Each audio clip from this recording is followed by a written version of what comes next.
নিরাপত্তা ব্যবস্থা মূলত তিন ধরনের হবে। ইলেকশনকে ডিসরাপ্ট করার মতো কোনো শক্তি নাই। 12ই ফেব্রুয়ারি আমাদের ত্রয়োদশ জাতীয় নির্বাচন, একটা অত্যন্ত গুরুত্বপূর্ণ ইভেন্ট আমাদের জাতীয় জীবনে। মানুষের আস্থা অর্জনের জন্য আমি মনে করি পুলিশের জন্য এটা একটা বড় সুযোগ, আস্থা অর্জন, আস্থা বৃদ্ধির জন্য। আমরা বাংলাদেশ পুলিশের তরফ থেকে এই ত্রয়োদশ জাতীয় সংসদ নির্বাচনকে কেন্দ্র করে বিস্তারিত নিরাপত্তা পরিকল্পনা করেছি। এটা করতে গিয়ে আমরা আমাদের অতীত অভিজ্ঞতা, এখন বিভিন্ন অংশীজনদের পরামর্শ এবং সরকারের তরফ থেকে নির্দেশনা, স্বরাষ্ট্র মন্ত্রণালয়ের গাইডেন্স সবই আমরা বিবেচনায় নিয়েছি। আমাদের নিরাপত্তা ব্যবস্থা মূলত তিন ধরনের হবে। নির্বাচন কেন্দ্র 42,779-তে প্রতি কেন্দ্রে আমরা স্ট্যাটিক ফোর্স কিংবা স্থির ফোর্স থাকবে প্রহরা এবং পরিচালনার জন্য। এর বাইরে ভ্রাম্যমাণ পুলিশের দল থাকবে এবং জরুরি পরিস্থিতি মোকাবেলার জন্য আমরা স্ট্রাইকিং পুলিশ ফোর্স বিভিন্ন জায়গায় নিয়োজিত করব। আমরা এবার ইলেকশনে নিরাপত্তা রক্ষার্থে প্রযুক্তির ব্যবহারের উদ্যোগ নিয়েছি। ইলেকশন কমিশনের উদ্যোগে রিটার্নিং অফিসারের মাধ্যমে প্রায় 80 কিংবা 90 কেন্দ্রে সিসিটিভি লাগানো হয়েছে। পুলিশের তরফ থেকে আমরা ঝুঁকিপূর্ণ কেন্দ্রগুলোতে বডি ক্যামেরা ব্যবহার করব। এছাড়া জেলার পুলিশ সুপাররা তাদের কাছে যে ড্রোন আছে, ড্রোন ক্যামেরা, সেগুলো তারা ব্যবহার করবেন তাদের সক্ষমতা এবং প্রয়োজনীয়তা অনুযায়ী। নির্বাচনী নিরাপত্তায় নিয়োজিত পুলিশের সংখ্যা হবে 1,57,805। এর মধ্যে কেন্দ্রে স্ট্যাটিক ফোর্স থাকবে 93,391, বাকিরা মোবাইল এবং স্ট্রাইকিং ফোর্স। এর বাইরেও ইলেকশনে অন্যান্য সাপোর্ট বা সহায়তার জন্য আমাদের 29,798 জনবল নিয়োজিত থাকবে থানায় থেকে বিভিন্ন ধরনের সহায়তার জন্য। এটা যদি আমি হিসাব করি তাহলে পুলিশের নিরাপত্তা পরিকল্পনায় মোট মোতায়েন হবে 1,87,603 জন পুলিশ সদস্য। আপনারা জানেন স্বরাষ্ট্র মন্ত্রণালয় বৈধ অস্ত্র জমা দেওয়ার নির্দেশ দিয়েছেন। সেই হিসাবে আমরা এখন পর্যন্ত 27,995টি লাইসেন্সকৃত অস্ত্র থানায় জমা নিয়েছি।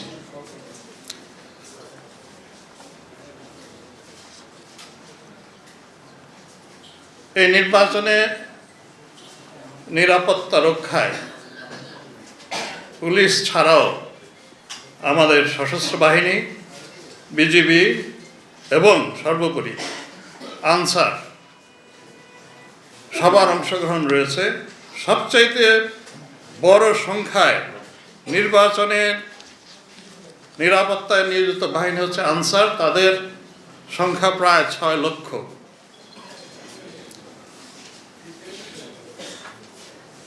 রিটার্নিং অফিসার এবং সহকারী রিটার্নিং অফিসারদের কার্যালয়ের মাধ্যমে সকল সমন্বয় এবং নিয়ন্ত্রণ কার্যক্রম পরিচালিত হচ্ছে। এখানে সকল ফোর্স তাদের কার্যক্রমের সমন্বয় সাধন করছেন। শান্তিপূর্ণভাবে ভোট গ্রহণ এবং উৎসব মুখর যেন হয়, সেজন্য ভোট গ্রহণের সকল প্রয়োজনীয় ব্যবস্থা আমাদের তরফ থেকে আমরা নিয়েছি। তফসিল ঘোষণার পর থেকে আপনারা জানেন প্রতি বছরই আমাদের মধ্যে উত্তেজনা থাকে, কিছু সহিংসতা ঘটে। আমাদের পরিসংখ্যান মতে 11ই ডিসেম্বরের পর থেকে 9ই ফেব্রুয়ারি পর্যন্ত মোট 317টি সহিংস ঘটনার ঘটেছে। এর মধ্যে আহত হয়েছেন 603 জন এবং নিহত 5 জন। আমরা মনে করি ইভেন একটা মৃত্যু দুর্ভাগ্যজনক, আমরা চেষ্টা করি যেন একটা মৃত্যু না হয়। তারপরেও দেখা গেছে যুগে যুগে সকল নির্বাচনেই আমাদের এখানে মৃত্যুর ঘটনাও ঘটেছে, আহত হওয়ার ঘটনাও ঘটেছে। এবার আমাদের সর্বোচ্চ চেষ্টা ছিল এ সকল ঘটনা যতটা কম ঘটে তার সর্বোচ্চ চেষ্টা করা। ঝুঁকিপূর্ণ কেন্দ্র আমরা প্রাথমিকভাবে যেটা করেছিলাম 8,770টি, মধ্যম ঝুঁকিপূর্ণ প্রায় 16,000 এবং সাধারণ 16,000, এরকম রাফলি আমাদের হিসাব ছিল। এগুলো তো খুব আরবিট্রারি, একবারে ডেফিনেটলি বলা যায় না। তারপরেও সবচেয়ে ঝুঁকিপূর্ণ এবং মধ্যম ঝুঁকিপূর্ণ ধরলে 8 আর 16 24,000-এর মতো হয়, রাফলি half of the total number. এগুলোই আমরা বডি ক্যাম দিয়ে চেষ্টা করবো কাভার করতে।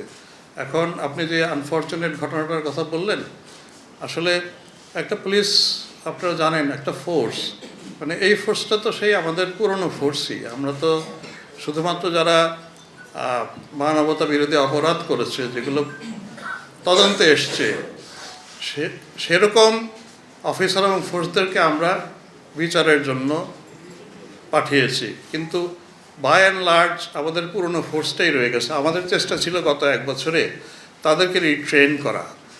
এখন 15 বছরের ফ্যাসিস্ট শাসনের যে সংস্কৃতি, এর মধ্য দিয়ে যে অভ্যাস এবং বদভ্যাস গড়ে উঠেছে, সেগুলোকে 1 বছরে আমরা পারিনি আসলে দূর করতে, এবং এর জন্যই এসব আনফর্চুনেট ইনসিডেন্টগুলো হয়। তো আমাদের চেষ্টা থাকবে এই শুদ্ধতা আনার। আমার কাছে মাস 3 আগে এসেছিলেন আয়ারল্যান্ডের পুলিশ অম্বার্সম্যান ব্যারনেস ও লোন। আমি ওনার কাছে একটু হতাশ হয়ে বলছিলাম যে আমার এতদিন 1 বছর হয়ে গেল, এখন পর্যন্ত পুলিশ ফোর্সকে আমার কাঙ্ক্ষিত যে জায়গায় আমি আনতে পারিনি। তো উনি বলতেছিলেন যে inspector general, it took us 10 years. It took us 10 years. How do you expect that your force will come up to the mark in 1 year? তো এটা আসলেই এটা সময় লাগবে, আমাদের চেষ্টা থাকবে, এবং এর মধ্যে যতটুকু আমাদের শুদ্ধতা আনা যায়। আর স্পেসিফিক্যালি যেসব ঘটনাগুলো ঘটে আমরা চেষ্টা করি পরবর্তীতে ওগুলোর ব্যাপারে কিছু ব্যবস্থা নিতে। যে কোনো অস্ত্রই থ্রেট, যেটা অবৈধ এবং যেটা বাইরে রয়েছে, তো অবশ্যই যেই অস্ত্রগুলো জমা ছিল, ব্যক্তিগত অস্ত্র লাইসেন্স করা, এগুলো লুট হয়েছে, এগুলোর সংখ্যা 1,000-এর বেশি। আমাদের পুলিশের এখনও উদ্ধার করতে পারেনি 1331 ছিল গতকাল পর্যন্ত। গতকাল শেরপুরে একটা শটগান উদ্ধার হয়েছে, সেটা 1330, এবং ব্যক্তিগত অস্ত্র যেগুলো লুট হয়েছে সেটাও 1,000-এর বেশি। এক্সাক্ট ফিগারটা আমাকে আরও কিছুদিন লাগবে অ্যাকিউরেট করতে। যে কোনো অবৈধ অস্ত্রই থ্রেট, এবং এর বাইরেও আপনারা জানেন যে বিভিন্নভাবে অস্ত্র দেশে প্রবেশ করে। আর এটাও দেখেছেন যে অস্ত্রের 1টা 2টা 3টা 4টা করে কিন্তু উদ্ধার হচ্ছেই, গতকালও উদ্ধার হয়েছে। এখন যে কোনো অস্ত্রই থ্রেট।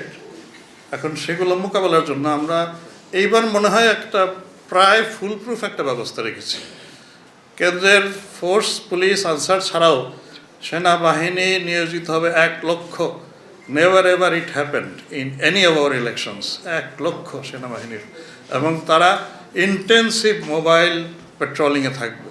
এবং এইবার তাদের যে প্রতিজ্ঞা, তাদের যে কমিটমেন্ট, আমি নিশ্চিত যে অস্ত্র যতই থাকুক আমরা একটা সফল ইলেকশন করব। স্যার কদিন ধরে কোমরে ব্যথা। এসপি হাসপাতালে চলে যাও। এসপি হাসপাতাল, প্রতিভাদীপ্ত চিকিৎসক ডক্টর এস চক্রবর্তী, অপারেশনবিহীন হাঁটু, কোমর, প্যারালাইসিস সহ আন্তর্জাতিক মানের চিকিৎসা ও রোগ মুক্তির নিশ্চয়তা। এসপি হাসপাতাল, অত্যাধুনিক চিকিৎসা সেবায় অতুলনীয়। বিষয়টা হচ্ছে আমরা এটা একটা ঐতিহাসিক সর্বকালের সবচেয়ে নিরাপদ ইলেকশন করতে চাই। That is the intent of the government. সেই জন্যই আমরা বেশি প্রস্তুতি নিয়েছি। হুমকি যেটা পরাজিত শক্তি, ফ্যাসিস্ট শক্তি যারা হুমকি দিত, আপনারা জানেন তারা নিজেরাও ডিসকারেজড। এখন তো আমরা আর ওইরকম থ্রেট মনে করি না যে দেয়ার থ্রেটটা এত বড় না, কিন্তু আমি উদাহরণ তৈরি করতে চাই যেন ইতিহাসে এই ইলেকশনটা লেখা থাকে। ভাই, এগুলো রিলেটেড টু ইলেকশনস, এই পাঁচটাই, এর বাইরে একটাও ইলেকশনের সাথে সম্পর্কিত নয়। বাকি এগুলোতেও মামলা হয়েছে, আমরা কেন অ্যাভয়েড করব? সেই মামলাও তদন্ত হবে, কিন্তু no way these are connected to election. ইলেকশনে আমরা দেখেছি মাঝে মাঝে যে ওরা স্টর্মিং করে ঢুকে পড়ে ইয়েতে, ভোট কেন্দ্রে সিল মারে। এটাকে যদি মব বলেন, এটা চিরকালই ছিল, আজকে নতুন না। কিন্তু এইবার not a single incident would happen. আমরা যেটা ইলেকশন কমিশন বলেছে, যদি ইয়ে করে আমি ভোট কেন্দ্র বন্ধ করে দেবো, একটা কেন্দ্র বন্ধের জন্য আসনই বন্ধ করে দেবো। মানে এইবার পারবে না, খালি দেখেন। আপনারা নিশ্চিত থাকেন, নিরাপত্তা, আপনাদের নিরাপত্তা নিশ্চিত করা হবে। কোথাও বিচ্যুতি হতে পারে, ডেভিয়েশন হতে পারে, আমি তো বললাম আমার পারফেক্ট না, কিন্তু আমরা প্রতিটি ক্ষেত্রে, প্রতিটা ঘটনাতেই আমরা এগুলোর ব্যাপারে ব্যবস্থা নিব। ইন জেনারেল সাংবাদিকদের প্রতি আমাদের পুলিশের কি থাকে, একটা বিতৃষ্ণা ভাব থাকে, একটা ভয় থাকে, একটা শত্রুতামূলক আচরণের একটা ইয়ে থাকে। কারণ দেখা গেছে যে যখন কোনো ধরনের সংঘর্ষ হয়, তখন আপনারা আপনাদের নিউজের স্বার্থেই যেভাবে এটা উপস্থাপিত করেন, এটা এস্টাবলিশমেন্টের বিরুদ্ধে যায়। স্বভাবতই যে পুলিশ কনস্টেবল অথবা পুলিশের যে অফিসার যারা থাকেন, সবাই সব কিছু সহজভাবে নিতে পারেন না। এখন এটা যার জন্য এক ধরনের বিটারনেস, তিক্ততা তৈরি হয়। এইটা একটা মানুষের রিয়াকশন, তো I mean it's a human thing. তো আমরা বিশেষত সাংবাদিকদের সাথে আচরণ, এই ইন্টারফেসটা কীরকম হবে, এর জন্য আমরা ইউনেস্কো আমাদেরকে প্রস্তাব দিয়েছেন, তারা এ ব্যাপারে আমাদেরকে সামনে কিছু প্রশিক্ষণ দিবেন। আমরা সাদরে সেটা নিয়েছি। তো এর মধ্যে অবশ্য কিছু সেশন আমরা ওই ইলেকশন সংক্রান্ত যে প্রশিক্ষণ আমরা সেপ্টেম্বর থেকে নিচ্ছিলাম, এর মধ্যে শেষের দিকে ইউএনওডিসি কিছু সেশন ওনারা কন্ডাক্ট করেছেন।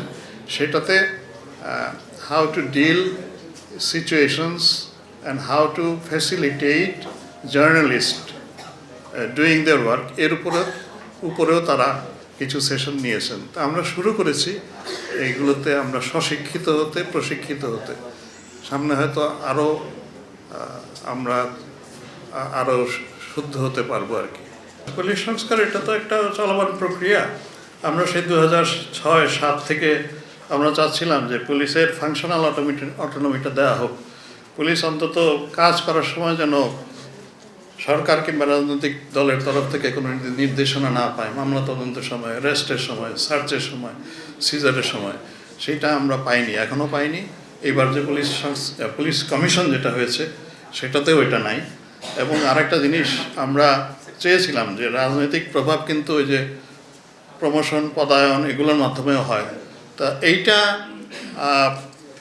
আমরা মৃদুভাবে বলেছি অবশ্য যে এটা যদি পুলিশ কমিশনের কাছে দেওয়া হয়, সেটাও আমাদেরকে একটা অ্যাডেড অ্যাডভান্টেজ দিবে।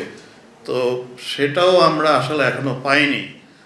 আমরা একটা জায়গায় এসে সরকারের কাছে এটা বলেছিলাম, এই সরকারের কাছে, যে অন্তত পুলিশের শীর্ষ পদে এই নিয়োগটা অন্তত কমিশনের হাতে ছেড়ে দেওয়া হোক।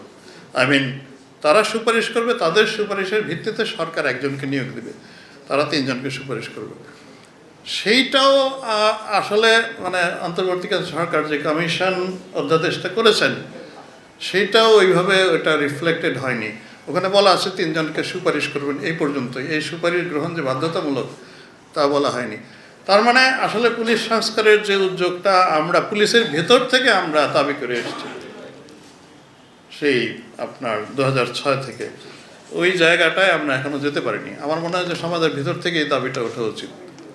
যারা চরম ডানপন্থী ইসলামিস্ট টেররিস্টের কথা, মানে এইটা আপনারা জানেন যে কেরানীগঞ্জে একটা ঘটনা ঘটেছিল এবং ওইটার সূত্র ধরে আমরা সারা দেশে তাদের এই নেটওয়ার্কের অনেক কয়জনকে আমরা অ্যারেস্ট করতে পেরেছি। এইটা আমরা এই জায়গায় থামিয়ে দিতে পেরেছি।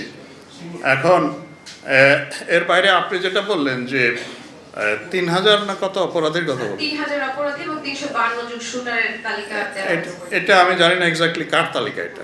পত্রিকায় এসেছিল। ও পত্রিকায়, আমি জানি না এটা এক্স্যাক্টলি। তবে এটা 3000-এর বেশি হতে পারে, কম হতে পারে। আমাদের এখানে এই 18 কোটি লোকে মাত্র 3000 হবে, এটা বিশেষ করাটা একটু আমি মনে করি যে আমাদের যে সিকিউরিটি অ্যারেঞ্জমেন্টটা এখন আছে, ইলেকশনকে ডিসরাপ্ট করার মতো কোনো শক্তি নাই। কোথাও একটা ক্রাইম হতে পারে, একটা ডাকাতি হয়ে যেতে পারে, একটা খুন হয়ে যেতে পারে, কিন্তু ইলেকশন ডিসরাপ্ট করতে পারবে না। এটা 3000-ই হোক আর 6000-ই হোক। পুলিশিং হচ্ছে ডিস্ট্রিক্ট পুলিশিং, আমাদের পুলিশিং হচ্ছে জেলা ভিত্তিক। জেলার এসপি হচ্ছেন সর্বেসর্বা। কাজেই ওইখানে কোনো ঘটনা ঘটলে পুলিশ সুপার কার্যকরী ব্যবস্থা নেবেন তার ভারপ্রাপ্ত কর্মকর্তার মাধ্যমে। তার মানে এই না যে আমি বলবো যে এটা আমার কাজ না, এটা এসপির কাজ। In fact collectively we are all responsible. কিন্তু আমার ফাংশনাল প্যারামিটারটা মানে সেটা হয় পুলিশ সুপার কেন্দ্রিক, ওনাকে কেন্দ্র করেই আমরা ডিস্ট্রিক্ট পুলিশিংটাই হচ্ছে আমাদের এই বর্তমান পুলিশিংয়ের মেইন স্টাইল আর কি।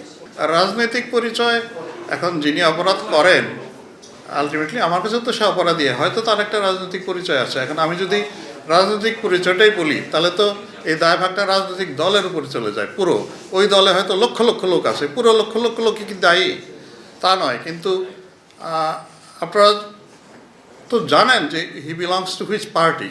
এখন আমার মুখ দিয়ে বলালে এটা কি আর মানে what extra benefit it gets আসলে। আমি মনে করি জঙ্গি হামলার আশঙ্কাটা, আমরা যদি কেরানীগঞ্জের ঘটনাটা না ঘটতো আমাদের মধ্যে অ্যাপ্রিহেনশনটা বেশি থাকতো। এই মুহূর্তে আমি ওই রকম তীব্র আশঙ্কা বোধ করছি না, তবে আমরা জিনিসটা উড়িয়েও দিচ্ছি না। আমরা ফুল প্রুফ ব্যবস্থা রেখেছি জঙ্গি হামলার ব্যাপারে। আমাদের মেইনলি আশঙ্কাটা ছিল যে প্রচার অভিযানের সময় ইলেকশন ক্যাম্পেইনে কোথাও হয়তো যারা ইলেকশন বিরোধী তারা মনে করে যে এই যে তথাকথিত ওয়েস্টার্ন, ওরা বলে ওদের ভাষায় তথাকথিত ওয়েস্টার্ন এই ডেমোক্রেসি, এটা না, তাদের মতবাদের সাথে মিলে না, এখানে তাদের ধর্মভিত্তিক ওই রকম মনোনয়ন ইত্যাদি হবে, ইলেকশন হবে, এগুলোর তারা বিরোধী। এবং এরাই মানে এরকম একটা প্ল্যান ছিল। এই যেই ঘটনাটা আপনারা দেখলেন যে কেরানীগঞ্জের, হুইচ ওয়াজ অ্যাক্সিডেন্টালি ডিসকভার্ড, তো ওদের মধ্যেও এরকম একটা প্ল্যান ছিল যে নির্বাচনী প্রচার অভিযানের সময় কোথাও ডিসরাপশন করা, বোমা ফোটানো ইত্যাদি করা। তো সেইটা অন্তত ইলেকশন তো প্রচার গতকাল শেষ হয়ে গেছে, মানে আমরা রিলিভড যে এরকম কোনো ঘটনা ঘটেনি। আমার মনে হয় যে মোরলেস আমরা এখন আশ্বস্ত হতে পারি, আমি নিজেও, যে জঙ্গি হামলার আশঙ্কাটা ওইভাবে নেই। এটা কেন্দ্রবাড়ি কোন প্রার্থীর কোন জায়গায় তার প্রভাব বেশি, সে কিছু বললেই একদল লোক যুক্তি বুদ্ধি ছাড়াই উন্মত্ত হয়ে হয়ে মানে সংঘর্ষে জড়িয়ে পড়বে। সেইভাবে স্পেসিফিক যে আমরা জেলাকে করবো তা নয়। প্রতিদ্বন্দ্বী প্রার্থী যারা আছেন রাজনৈতিক নেতৃবৃন্দ, এগুলো স্থানীয় মানে লোকাল লেভেলে স্থানীয় পর্যায়ে জেলার এসপি এবং থানার ওসি তারা অহরহই যোগাযোগ করছেন। যেসব জায়গায় সংঘর্ষ বেশি হচ্ছে, সংঘাত বেশি হচ্ছে, মুখোমুখি হচ্ছে, সেই সব জায়গায় এই যোগাযোগটা আরও বেশি। তো এইটা আমরা আসলে এলাকা ভিত্তিতে স্থানীয়ভাবেই আমরা করেছি। এটা চলমানও আছে, এখনও আছে আসলে। জি, অপতথ্যের কথাটা বলছি। আমরা আসলে মব কালচার, যেটা আমি একটু আগে বলেছিলাম আরেকজনের প্রশ্নের উত্তরে, যে অন্যান্য ইলেকশনেও তো এরকম হয়েছে যে একদল লোক হঠাৎ করে ঢুকে সিল টিল মেরে দিল, তো ওইটাকেও তো আপনি মবই বলবেন। তো এটা তো চিরকালই ছিল। তা এখন 5ই আগস্টের পরে দেখা গেছে ছোটোখাটো ইলেকশন ছাড়া অন্যান্য ইস্যু থেকে কাউকে গ্রেপ্তার করে নিয়ে গেলে একসাথে এসে সবাই হামলে পড়েছে এর উপরে। তো এইসব ইস্যুস আরও বেশি হয়েছে আর কি, আগেও তো ছিল। তো এইবার ইলেকশনে পারবে না, আপনারা নিশ্চিত থাকেন। আপনি যেন এই অপতথ্যের কথা বললেন, ডিসইনফরমেশন আর ফেক নিউজ, এটার জন্য পুলিশের যতটুকু সক্ষমতা আছে তার চাইতে বেশি সক্ষমতা আছে আইসিটি মন্ত্রণালয়ের এবং তথ্য মন্ত্রণালয়ের। আইসিটি মন্ত্রণালয়ের মাননীয় আইসিটি উপদেষ্টা ওনারা একটি আলাদা সেল করেছেন।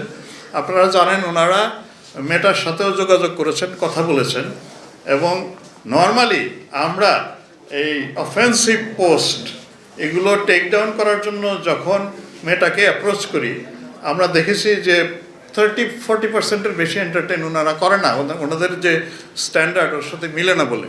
তো এইবার যেহেতু মেটার সাথে আইসিটি অ্যাডভাইজারের আন্ডারে যে সেল আছে, ওনারা মেটার সাথে এইবার সরাসরি কথা বলেছেন। আমার বিশ্বাস এইবার অপতথ্য এবং গুজব যেগুলো আমাদেরকে এফেক্ট করতে পারে, হয়তো আমরা স্বল্পতম সময়ে মেটার সাহায্যে এগুলো টেক ডাউন করতে পারবো।